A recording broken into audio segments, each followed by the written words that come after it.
زمونږ د خانداني، زمونږ د مذهبي، زمونږ د ثقافتي نظام د درهم برهم کولو دپاره په عالمي سطح باندې په دې میشن باندې کار شروع دی. الله تعالی وایي چې ما د ښځو دپاره سړي پیدا کړي دي او د سړو دپاره ما ښځې پیدا کړي دي. دا یو فطرت دی.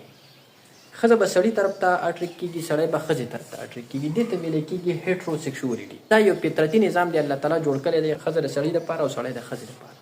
خو اوس په دې میشن باندې کار شروع دی چې یاره دا پابندي په دې کې نشته دی چې دا ښځه ده نو د دې دپاره سړی دی او دا سړی دی د دې دپاره ښځه ده. ښځه ښځې ته هم اټریک کېدلی شي، سړی سړي ته هم اټریک کېدلی شي. د جنس دا فرق د مین نه وباسئ. دا مه وایئ چې دا ښځه ده نو دې له سړی پکار دی او دا سړی دی نو دې له ښځه پکار ده. نه، بس ازادي ورکړئ چې چا څه کول. دې ته ویلی کېږي هوموسیکشوالټي. نو تاسو ته ما وویل دا زموږ مذهبي، دا زموږ خانداني، دا زموږ ثقافتي ټول نظام تباه کوي، تباه او برباد. دې میشن باندې په ټوله دنیا کې کار روان دی چې دا بهایي په ټوله دنیا کې پروموټ شي. د دې دپاره اوس دنیا یو شوې ده چې دا په ټوله دنیا کې عامه کړي. د دې علم مطلب دی لیسبین.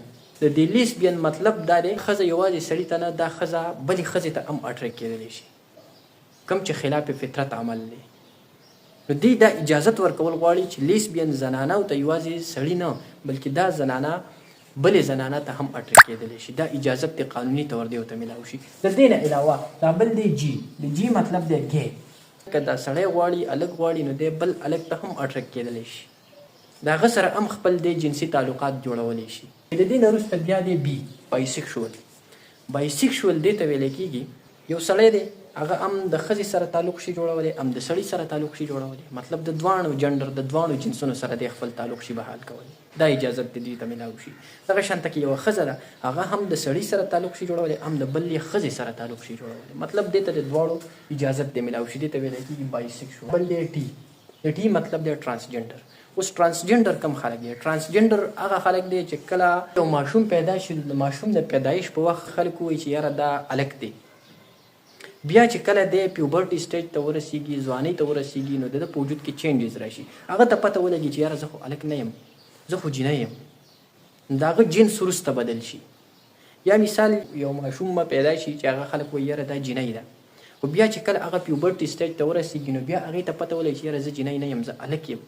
نو بیا د هغې جنس وروسته چینج شي. دې ته ویلی کېږي ټرانسجنډر. ځینې خو قدرتي طور داسې کېږي او ځینې داسې کېږي چې خلک په خپله د خپل جنس د جنډر چینج کوي. هلک وایي چې یاره زما نه جینۍ جوړه شي، یا جینۍ وایي چې زما نه هلک جوړ شي. د دې دپاره هغه میډیسن کوي، سرجریز کوي، هارمونل ریپلیسمنټ تراپي کوي. اوس د دې دپاره هم په دنیا کې کار روان دی چې د هر چا خپله مرضي ده چې څوک کوم جنس خوښوي او کوم جنس ته اوړي. هلک د ځان نه جینۍ جوړوي، واده وړي.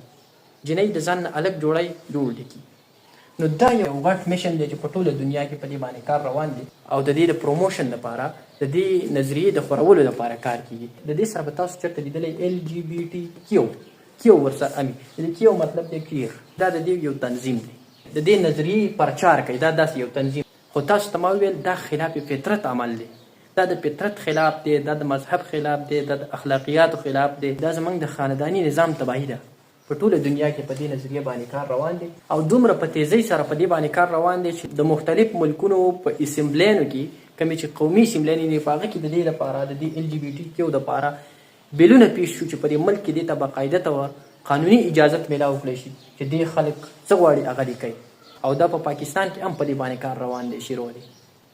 نو دې ته ویل کېږي LGBT.